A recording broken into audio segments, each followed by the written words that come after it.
Channel Podcast. My name is Nate Jones. As always, I got Caleb Rutherford. On this episode, we're going to take a look at the sports that happened last week as well as the upcoming events this week. On the basketball court, the women fell twice on the road, first against Clark. Cece Baker led all scorers with 23 points off the bench on 8-14 shooting. In the loss to Central Methodist, Baker would once again lead the team in scoring, this time with 18. Sadie Shrukin added 14 points while Sydney Morris added 11. On the men's side, it was a split week after a win against Clark and a loss against Central Methodist. Against Clark, Jackson Freed led the Mustangs with 27 points while Brayson Lobby added 25. In the loss to CMU, Freed led all scorers with 24 while three other starters finished in double figures. Softball and baseball got their seasons off to a start this weekend, with softball going 1-3 at the Dordt tournament. In a narrow loss to ranked Northwestern, Ashley Webb had a stellar game in the circle, pitching a complete game while striking out 6 with only 1 earned run. In the win over Bellevue, Callie Janik had a pair of doubles and a pair of RBIs, while 4 other Mustangs drove in runs. And on the baseball diamond, Christian Graves wasted no time making his presence known in the Mustang uniform, going 4 for 4 with 2 homers and 5 RBIs with the season-opening win over Mount Marty.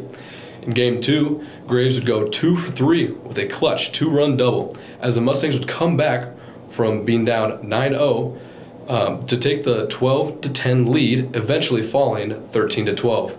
Graves would go on to win the Hart Player of the Week after 2 games played. On the volleyball court, it was another pair of sweeps to open the season. In the win over Viterbo, Gugi Elodi would register 11 kills on 16 attempts, good for a percentage of .625. Gustavo Bauer would lead the way with 21 assists.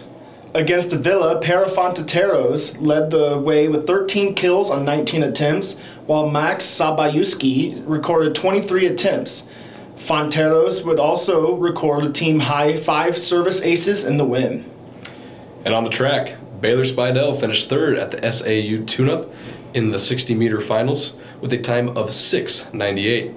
Noah Venezuela would go on to place 2nd in the 600 meters with a time of 1 minute and 22 seconds, while Brady Cortez won the mile with a time of 4 minutes and 26 seconds.